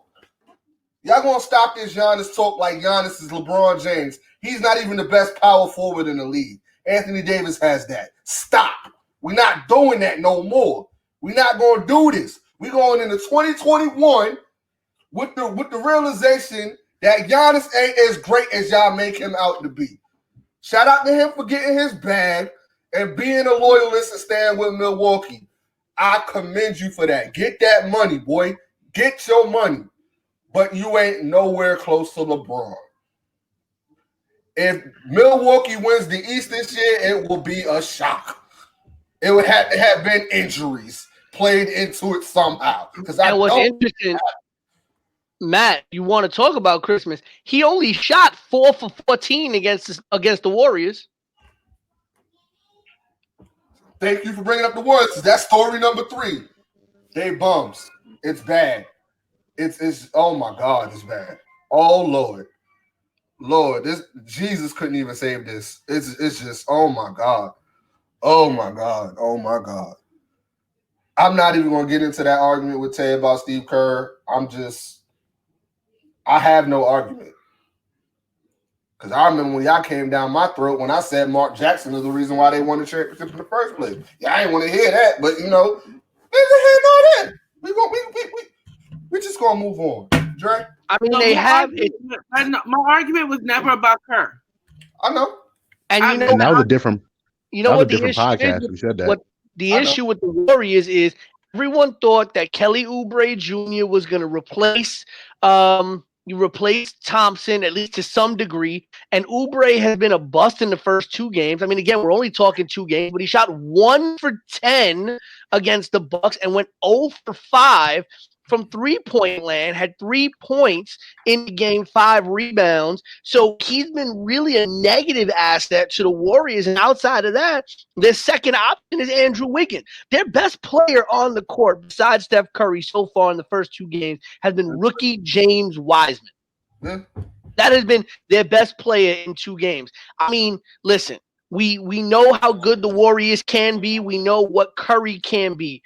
We thought Oubre was going to be something. And listen, again, it's only been 2 games. Maybe Oubre is going to break out and surprise everybody. They didn't have Draymond either. They didn't have Draymond. Oubre's been a bust so far, and Wiggins is what Wiggins is. We know what Wiggins is, the discarded LeBron James first-round pick, right? But can they be competitive if they are what they should be? Yes. Are they good? No. Curry's going to have another tough year, and I really hope he's not injured this year, trying to pull that Warriors team into some kind of relevancy, because Curry going to play on 1,000, Yep. For me, I only have really one big story, and I mentioned it earlier, and it's James Harden. It's James Harden and the Rockets and what he's potentially doing to the other 29 teams and to the league, right? You have to look at it like this. You are acting out. You're acting like a 12-year-old. You're acting like a 5-year-old because you don't want to be someplace. And that's disrespectful to 5-year-olds because some of them really right, act and that's well. disrespectful. Right. Which, again, is not fine because you're getting paid millions and millions of dollars to play ball. Now, I'm not saying you can't be unhappy with a situation, but there's a way to be professional about it because regardless of what you're doing, whenever you get on that court, you're getting paid almost $500,000 every game to play. Almost $50,000 or more every game once you step on the floor. So there's no reason why you can't do your best. You're in practice throwing the ball at rookies. You're going to parties with no mask on purpose. Stuff like this is it's stupid beyond to me. childish. Honestly, it's beyond childish. It's stupid to me. I don't like it because you're making it hard for the Rockets to trade you. So if you really want to leave, you need to play so the Rockets or any team can get the most bang for their buck.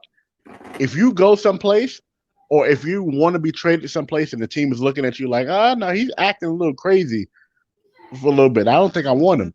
Now you're stuck in the same situation because you decided to act out. But honestly, that is my biggest thing this week. Like, again, Christmas massacres. Listen, that was crazy. That was insane. And then, Matt's over here saying, let my people go support the homie Harden. Here's the problem with it, right? Because Matt wants him in Brooklyn, and we don't. Listen, as well as Matt Pete, wants him in Brooklyn. If Matt wants him in Brooklyn, then Matt's not a true fan because Matt needs to understand that they're gonna have to blow up the team for Harden, and we're gonna have a crap bench and everything that we've built in Brooklyn, everything that makes Brooklyn good right now. And as Matt said, Brooklyn on the rise it's gonna fall with Harden coming in if we have to blow up that team. But let's just be really honest, right? On the contrary, you're wrong. Let's get that straight. I don't want to blow up the team. I like the way that the team is constructed as is. I just don't want him on Houston no more. No, Matt, your energy is changing. Matt, your energy is constantly changing because you recently said in the chat before the season started that, if I'm a GM, if I can get James Harden, I would get James Harden. You said this and there's proof of it. So why would you, after seeing the first 2 games, now still want James Harden in Brooklyn? After you see them passing the ball, Kyrie is playing well, KD is playing well.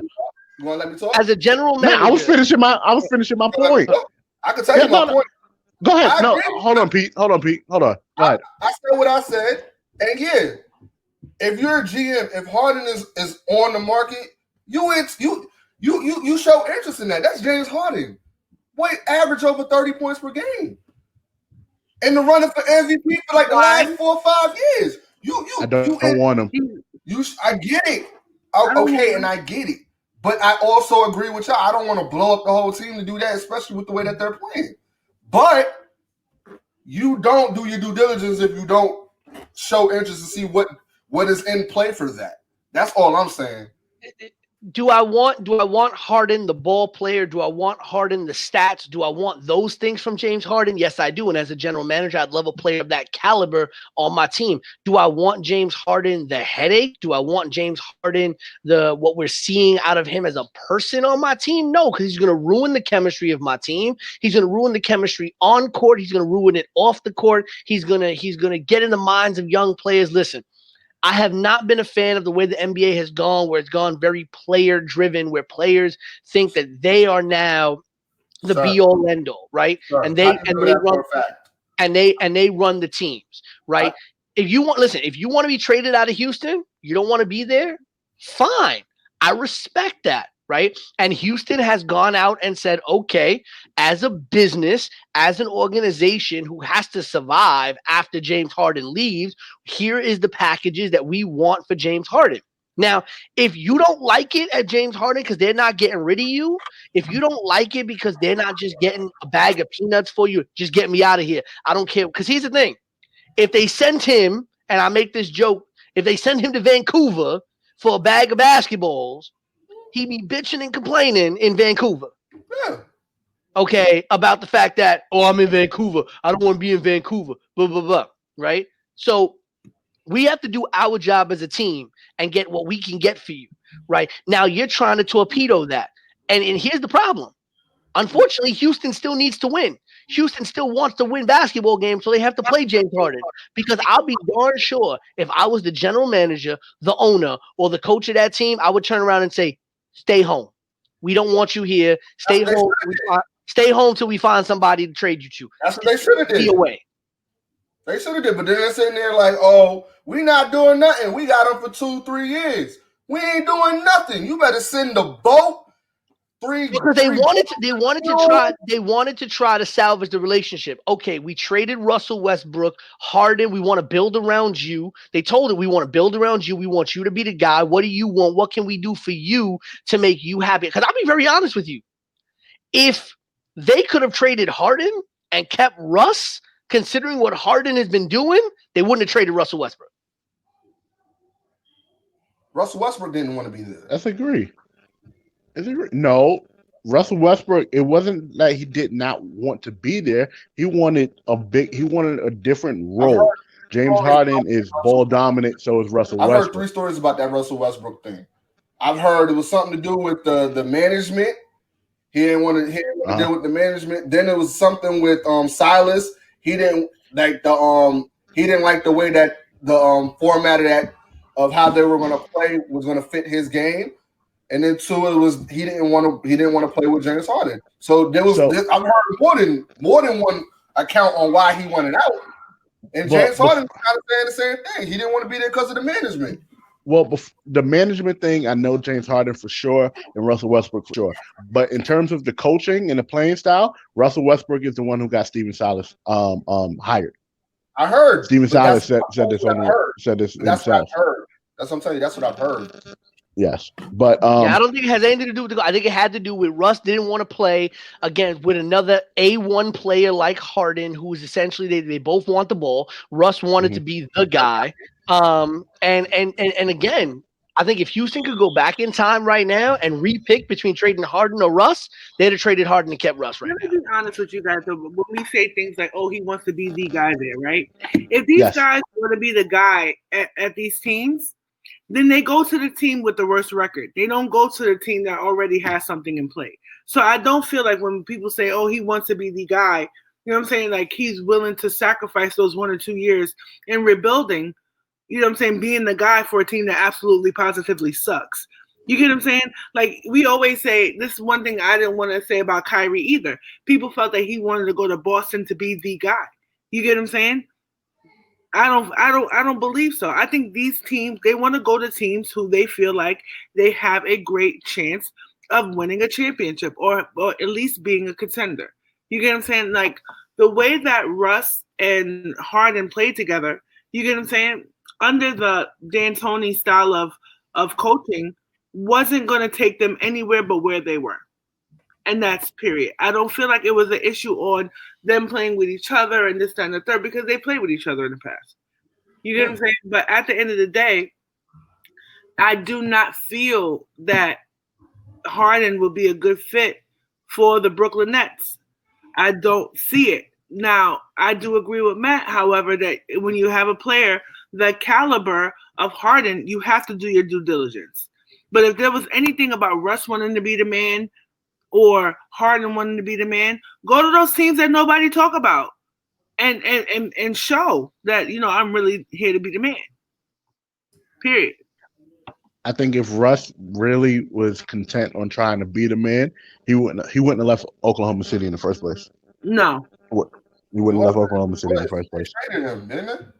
Because he asked for a trade. He asked for a trade. Oh, yeah. So Matt, open up the smoke section. Tell these people what this new segment is about. Oh, the smoke. Thank for it. Huh? Yes, and who to thank for it.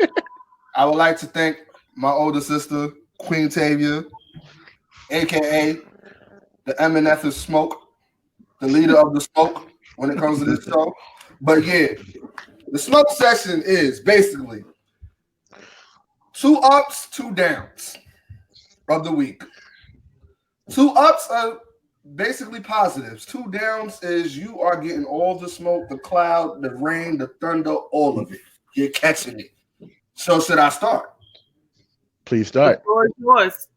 Now, I'm going to go put myself on mute. I know. The positive. I don't need you to be on mute because I'm going to need your assistance on one of the downs. One of the downs, I'm going to need your assistance. The ups. First up, we are going to give all credit to the Los Angeles Lakers. Granted, they lost their ring ceremony game, but they bounced back and they put a hurting on anybody that ever doubted that how good they really were and how good that they really did in free agency with the Dennis Schroeder, because I've been saying his name wrong this whole podcast. It's Schroeder. Call him what I want. Yeah, I get that. But Dennis Schroeder is playing to his caliber. I know we heard a little scuttlebutt about him wanting to be a little bit more ball dominant, but LeBron being who he is, he got to have the ball in his hands. They play with chemistry, and I love it. Anthony Davis didn't have to do too much because Montrezl Harrell was doing it all, killing them on the boards, playing defense, getting back, playing like a 6-man is supposed to play, but he's not a 6-man because he's starting. I love it. Another up.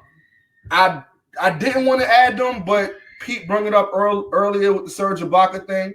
Serge Ibaka is fitting in very well with the Clippers. He didn't do so well as far as the boards. I think he had 2 boards, but he made up for it with 15 points. He was hitting shots. He was knocking down open shots. He was playing defense. He was giving Bol trouble. And when I'm saying just the Serge Ibaka, I know we gave smoke to Paul George and Kawhi Leonard earlier in the year because of what they did, but Paul George has been playing, which is kind of what's been expected because it's the regular season. We got to see what he's going to do. If he's going to return to form, I'm doing the air quotes, if he's really going to be playoff P or if he's going to be – Look, boy was balling. We can't even – Dre, am I lying? Because you benefiting off of Paul George right now on the fantasy league. Not about me.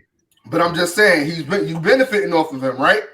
You benefiting off I am. Him, all right? I am, but this is not about me. But yeah, Paul George is playing with the positive. He's balling out of control. Kawhi's not doing as much as you would think he would be doing, but he's doing just enough.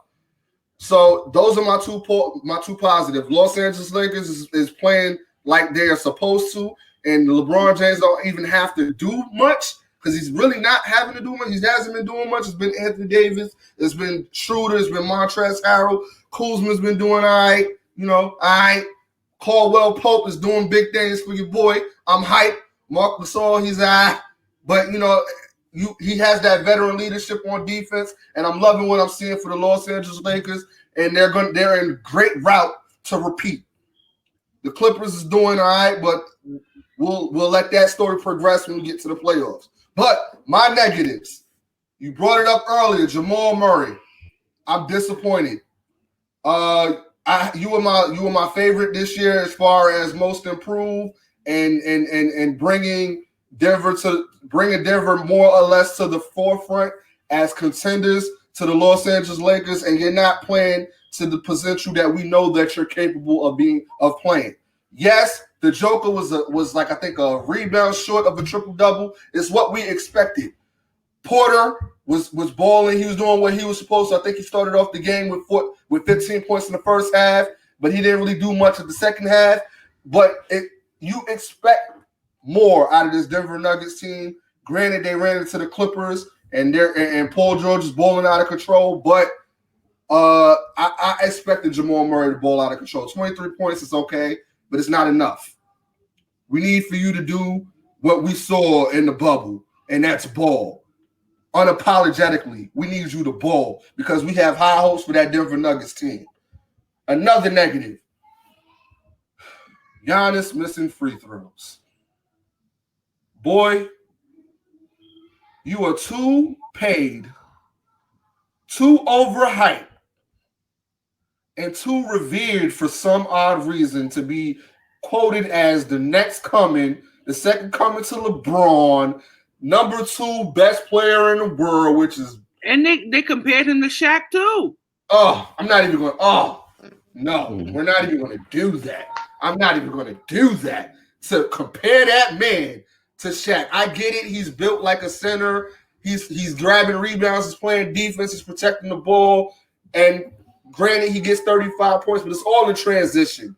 We need to see you get better on the offensive. On the offensive, I need for you to pick up your move set. I need for you to be able to make moves on your own and not have to rely on a Drew Holiday, who balled, by the way, who dropped 25 the other night.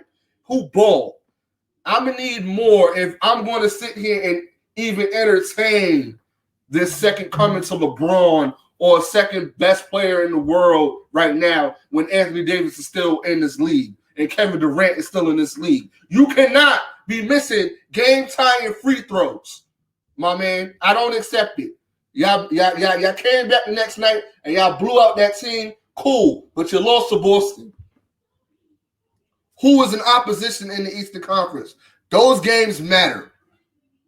You can't be missing free throws. Game-tying, game-winning, clutch free throws. You cannot be missing these free throws. I don't care if you had 35 points. I don't care. It means nothing if you don't get the win with it.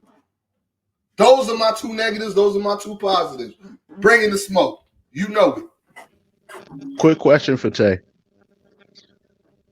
What did you say a couple episodes, a lot of episodes ago about us all keeping the same energy about Giannis and him being compared to LeBron, and they're comparing him to LeBron and Cleveland and everything like that.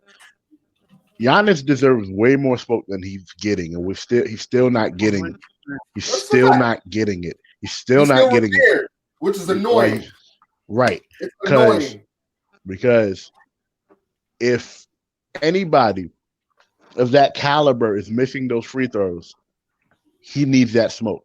If KD, Harden, Westbrook is good for missing free throws too. Braun, all of Curry, anybody missing them same free throws. I gave LeBron the smoke last in the playoffs. Right? No, you did.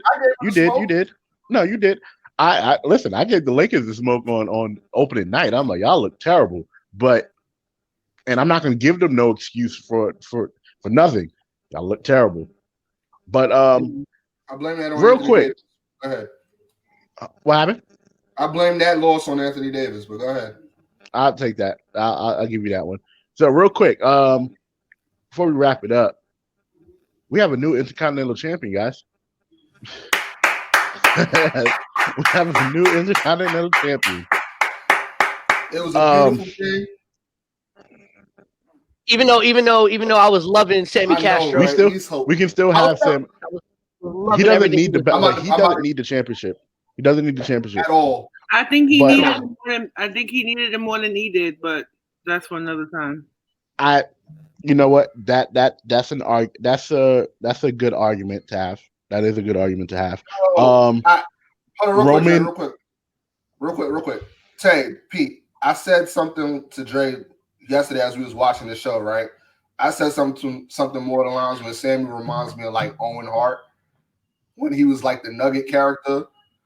You remember what I'm talking? You know what I'm talking about? It's like he's annoying, but it's just comical and so entertaining, and the work just fits it. What do y'all think? I could see it, even though the Nugget stuff with Owen Hart kind of hit a little differently because of the prestige of the Hart family and him being the youngest and the brat and everything like that. So I think that kind of hit a little different, but I could definitely see where you're going with that, and it makes a lot of sense.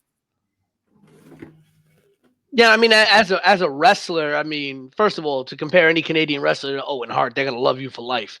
Yeah, I mean, I can see it a little bit, but I think also Sammy, and it's really great, honestly. I want to say this about Sammy, to see this dimension to his character, because anybody who watched Sammy on the independents for a long time, you probably didn't ever see this version of Sami Zayn's character. And there was a lot of question. I mean, even me, who was a big fan of him for many years, on whether he could ever really survive without being a babyface. Yeah.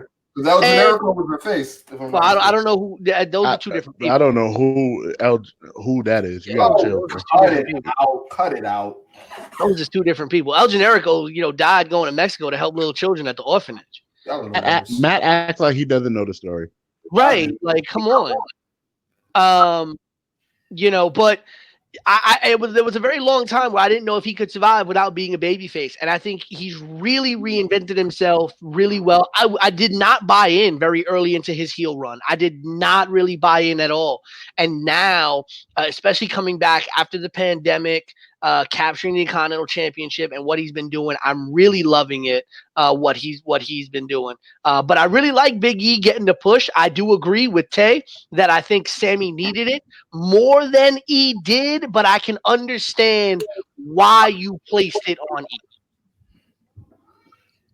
Right. I mean, I never dispute any of those, right?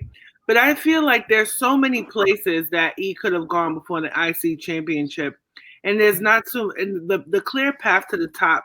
The path to the top to me is a little clearer for E than it is for Sammy. You get what I'm saying? So I just feel like I wanted to see a little bit more of E without New Day before this run. Yeah, I would have loved to have seen. And I think Tay brings up a great point. I would have personally loved to have seen Big E challenge for the European Championship. I feel like Big E could have been a great European champion. What?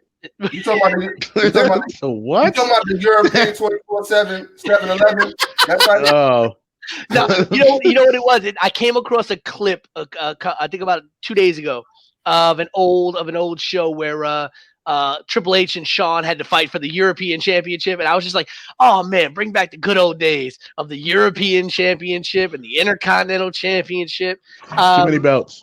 Yeah, no. You know what I feel though, and this was brought up, and because we're talking about Big E and Sammy, it reminded me of a couple weeks ago. You know who I miss, who has faded into obscurity in on SmackDown, is Apollo Crews.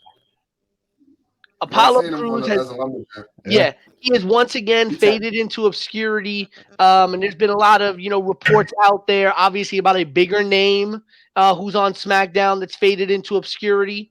But Apollo is somebody that, is another one who had a really good push going, was really doing well for a long time with that push behind him.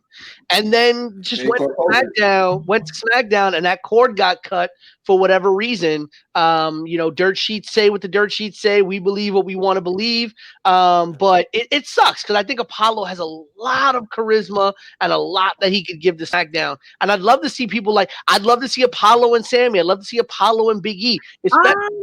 I'd love to see Apollo get another run. SmackDown is not the place for that, though. I feel like SmackDown is so lean. I feel like it's so hard to stuff so many different things into a show that's already lean. You get what I'm saying? Like, you have so many different powerful personalities at the top. You know what I'm saying? You have the Romans, you have KO, you have Big E, you have Sami Zayn. We almost had Seth Rollins. You know what I'm saying? Like, before, him and Becky Lynch had their beautiful baby, or I can only assume. You have Carmella, you have Sasha, you have Bianca, you have all these people. You get what I'm saying? So I don't see where Apollo Crews fits into those storylines. I don't feel as if right now, I think because SmackDown is so lean and it's so entertaining, we keep it that way. I feel like you have more room for those type of pushes on Raw. Because even with the Mysterio family storyline kind of fading out completely, almost, it still feels like SmackDown has so much to offer. We didn't even see them last night. Yeah. I don't think we've seen them for a couple of weeks. I didn't watch last night's episode. I was actually busy doing Christmas things with my family. But at the end of the day, I feel as if it's easy to get faded into obscurity when you have such a stacked deck on that roster. Because I even wish that you have two really good women's feuds going on right now. You have Sasha and Carmella, and then you have Bayley and Bianca, which they turned them up yesterday. You know what I'm saying? And then you have Roman with his family, and you have KO into that mix. You can't mess that up. And then now with Big E kind of, and Big E and Sami Zayn, that's kind of going to fade out. There may be a chance for an Apollo Crews to have a one-off, but I'm not sure what type of storylines you kind of put on them at that point. Yeah, I agree with that. But this was a great episode, guys. Great episode. Shout out to, of course, the Jobbertiz Network, of course, 2.5 Bros, the Zone Talk, us, of course, at the Yerrr Sports Show, Talk of Champions, Game Night with Mike and Nelly, and anything else that we may have coming down the pipe. Guys, this has been a great year for us. Close to we real close to almost 30,000 people in 30,000 people's ears this year, bro. That's amazing. But Especially just a quick, right? But again, thank you to you guys again from me. Thank you to you guys, Tay and Matt. You guys been here from the beginning. Pete, thank you for jumping in and just keeping the ball rolling. Again, you definitely came in and filled the spot, and you took it and made it your own. Tay, thank you for keeping me on track. Of course, we got a lot of things. We both have a lot of things going on, but look to you, my guide right here, keeping me rolling. Matt, my brother, of course. We've been through it all. Even from before the year started. So definitely thank you guys. So we don't get to this many episodes without us as a balanced team. Please stay tuned, everybody, for Yerrr Sports Show in 2021. We got a lot coming for you guys. And the end of the Pick 5 is coming up too, and the end of the Fantasy Football League is coming up too. So the winner of that will have a guest slot on here. We gonna have some fun. Right, fantasy basketball, we're definitely going to have some fun. But yes, and I'm looking forward to either Tavia's tea time or whatever Pete decides it is going to be. But definitely stay tuned to us. So, for BK Matt, with all the loud kids in the house running up and down the steps. I know, right? Oh my gosh! Right, right. We're sitting here recording. Boom, boom, boom, boom, boom. I like how he said it. It ain't even my kids. Right. You know what? Y'all men love to blame the kids. It was y'all with y'all Nextel phone sounded. You don't remember back in the days when you had a Nextel phone and you knew it was going to ring because you heard all that vibrating static. The kids ain't got nothing to do with that. Blame y'all cable providers, okay? Thank you. Yeah, Matt, your cable provider, man. Man. Look, I'm just laid on the bill. I'm gonna play it next week. For the voice of a generation, Pete Rosado. For the Queen Tay, it is your boy Big Baby signing off. Peace.